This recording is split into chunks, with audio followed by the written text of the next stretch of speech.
Hi there, I'm Bianca, and I'm 30 years old. Although some time has passed since the incident I want to share, I feel compelled to talk about it while the memories are still vivid. Let's start from the beginning. First, let me introduce my husband, Matt.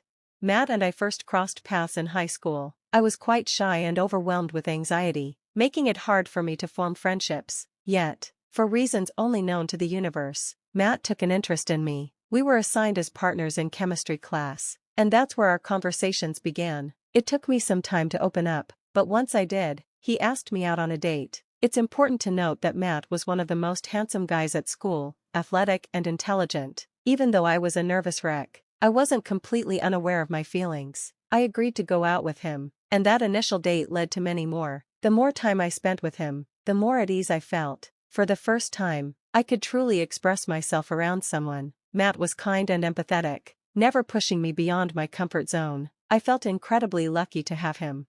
Now, let me tell you about my mother-in-law, Olivia. She has endured her share of hardships. Her husband, Matt's father, passed away when the boys were young, and she raised them single-handedly. I've always admired her strength, but her overprotectiveness, particularly towards Matt, became a significant issue. The first time I met Olivia, she reprimanded me, and her overbearing nature only grew more intense over time. It felt like she had a personal vendetta against me, always seizing the chance to belittle me. At first, I brushed it off, but when Olivia made a snide remark about my appearance during dinner one night, I decided to address it with Matt. After I expressed my feelings, Matt confronted his mother. He told her that her comments were unacceptable and stood up for me. Olivia attempted to pass it off as humor, but Matt insisted she apologize. Even though I knew her apology wasn't genuine, it was empowering to see Matt defend me. I appreciated that he was on my side.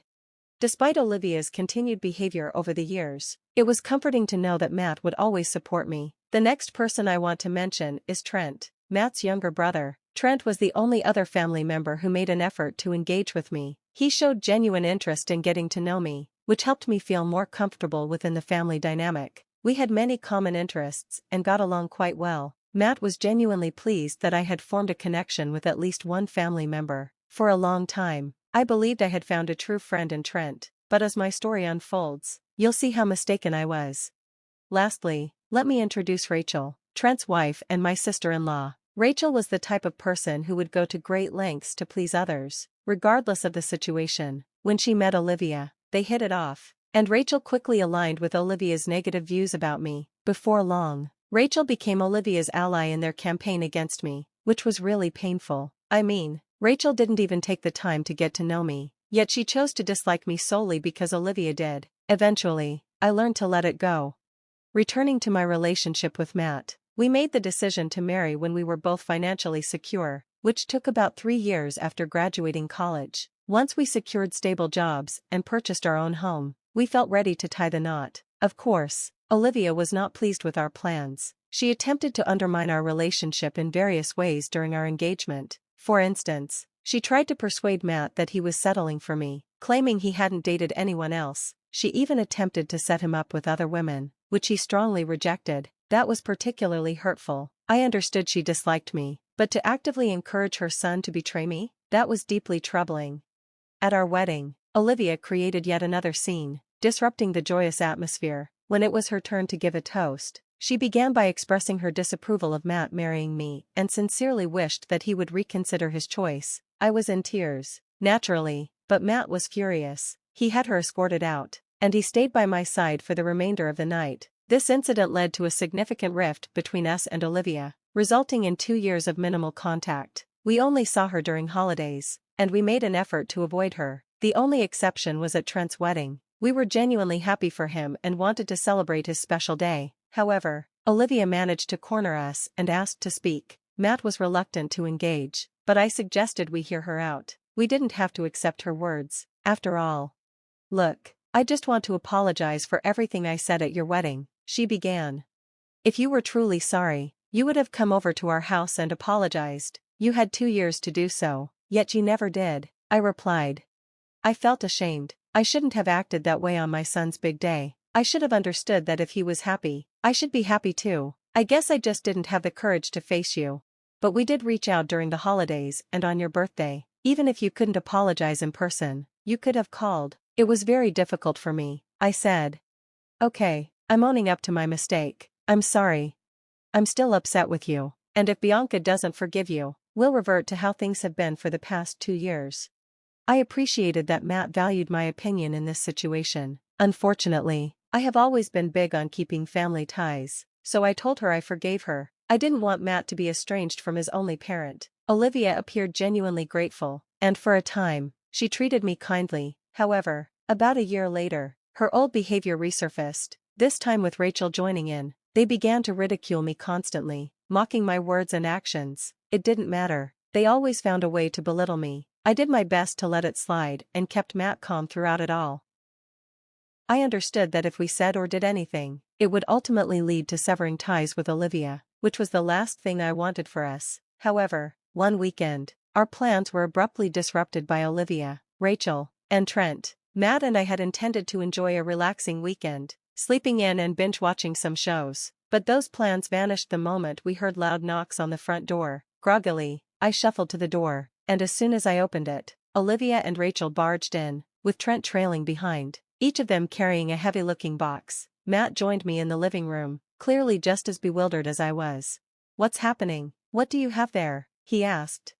"This is proof," Olivia declared. "Proof of what?" I questioned, my heart racing. "Proof that you're having an affair." "Excuse me? What leads you to believe I'm unfaithful?" "I've always sensed something off about you, and I wasn't alone in that feeling. At every family gathering, you suddenly had work commitments. A few times is understandable, but every single time? That raises suspicions." "It's not suspicious. I'm a nurse. You all just happen to be around when I get called in, but I have shifts at other times too." "Wow, you're so bold to lie to our faces while we have proof." "Matt, I promise I've never cheated on you. Whatever they claim to have is not true." "Relax, Matt. I doubt she would ever betray me. I'm just curious about what Mom and Rachel found." "Believe me, your perspective on your wife will shift once you see what we have." "How did you even gather this evidence?" "Rachel and I hired a private investigator who followed Bianca for the past 6 months. We just picked up the evidence from the investigator's office and came here right away." "That's seriously invasive. What's wrong with you two? You have no right to accuse her, you cheating scumbag." "Enough, let Bianca look at the evidence." I was seething with anger. What had I done to deserve this? I had always been careful to avoid conflict with them, yet they were trying to drive a wedge between Matt and me, hiring a private investigator to stalk me for 6 months. That was beyond disturbing. Who would go to such lengths just to get rid of someone they didn't like? My curiosity about the so-called evidence grew. Matt met my gaze, and for a fleeting moment, we shared an unspoken assurance that everything would be all right. He knew I could never betray him. My crippling social anxiety made it difficult for me to connect with anyone, let alone cheat. He understood how much effort it took for me to even speak to him. The thought of getting involved with a stranger was unimaginable. While my job as an oncology nurse was helping me manage my anxiety, I still needed time to decompress after work, which Matt had supported from the beginning of our relationship. I had always feared I'd end up alone, so when I met the perfect guy, why would I jeopardize that? We opened one of the boxes to find a large collection of photos accompanied by notes from the investigator. However, none of the images showed clear faces. There was a woman who looked eerily similar to me, and for a moment, panic surged through me. I glanced at Matt, who looked just as pale as I felt. I began frantically scanning the photos for any indication that it wasn't me. Olivia and Rachel snickered behind me. I was on the verge of breaking down in tears when I spotted one photo featuring a tattoo on the girl's right arm. I didn't have any tattoos. I quickly showed the picture to Matt, and his expression shifted from fear to confusion. We seemed to communicate silently. I knew we needed to uncover who these images belonged to. We rummaged through the other 2 boxes and continued examining the photos and notes. Then I stumbled upon a note where the investigator referenced a specific car license plate that looked extremely familiar. Unsure where I recognized it from, I showed it to Matt. He glanced at it and erupted into laughter. Everyone turned to him, puzzled. Matt leaned in and whispered to me the name associated with that car. Shock washed over me, and I couldn't help but burst into laughter too. Olivia, Rachel, and Trent were left bewildered, waiting for an explanation that never came as Matt and I continued to giggle, diving deeper into the pictures. "What's so funny? Why are you laughing at evidence of Bianca cheating?" Olivia finally asked. "Yeah, are you two okay with a third party?" Rachel added. "Oh no, not at all. We just discovered something truly hilarious. How is cheating funny? Oh, it's not me in those pictures, I replied confidently. Yes, it is. We've seen a bunch of photos, and it's definitely you. Look at this one. See the tattoo on the girl's arm? Bianca doesn't have any tattoos, Matt interjected. What if it was a temporary one she used to avoid recognition? I can't stand having tattoos. I've never even worn a temporary tattoo. Okay, well, we made a mistake then. What's funny about that? The amusing part is the identity of the man in those pictures. The man? You can hardly see who that is. How do you know who he is? Because of the investigator's notes. Look at that license plate. Do the numbers ring a bell?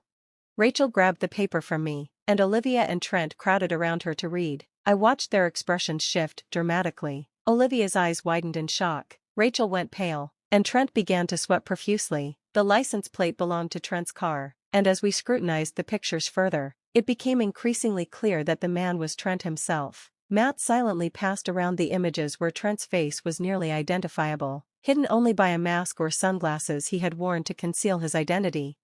I couldn't understand why Trent had chosen to betray Rachel, but I must confess, it felt somewhat satisfying to witness Rachel's world collapse in the same way she had wished for mine to do. I was intrigued to know the reasons behind Trent's infidelity, yet I opted to let Olivia and Rachel ignite the drama. I took a step back and stood beside Matt, both of us struggling not to burst into laughter.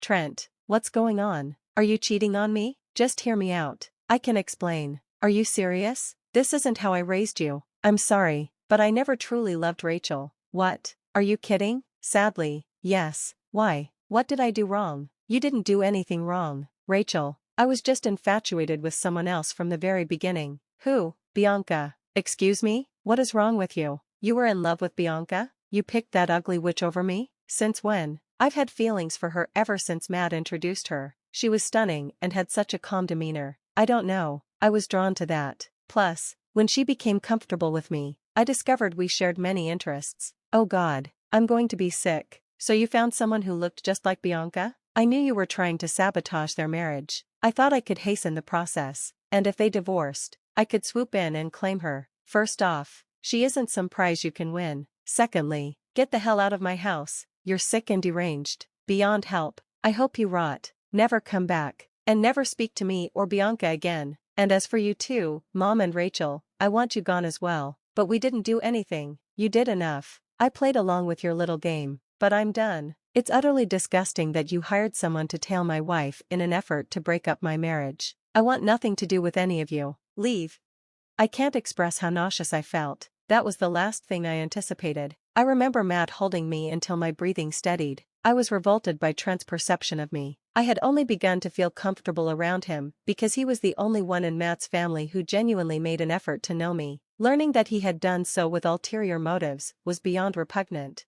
Matt was equally disturbed. He was seething. He couldn't believe his brother was capable of such creepiness. He assured me he would support any decision I made regarding the aftermath of this situation. I definitely wanted to cut ties with all of them, especially Trent. I never wanted to see him again. Naturally, about a month after everything unfolded, Trent attempted to contact me. He actually tried to persuade me to lead his brother on. I discovered he had sent those messages after his divorce. Having lost everything to Rachel, I blocked him immediately, but looking back, I can't believe he had the audacity to even try. I had to return to therapy for a while after that incident. I needed a space to express my feelings, and since it involved his brother, Matt would get too agitated. He also attended therapy to work through his emotions. It's been roughly a year since all that transpired. Matt and I have moved on and are now living fulfilling and joyful lives. We haven't heard from Olivia or Rachel since then. If nothing else, I hope they learned the hard way not to interfere in others' lives. Back then, I was a wreck after discovering how Trent viewed me, but now I can laugh at the whole situation. I'm grateful I emerged stronger from it, and I'm even more thankful that Matt and I's relationship has grown deeper. It's essential to treat everyone in your life with kindness. Thanks for watching. I hope to see you again in the next video. Stay stunned.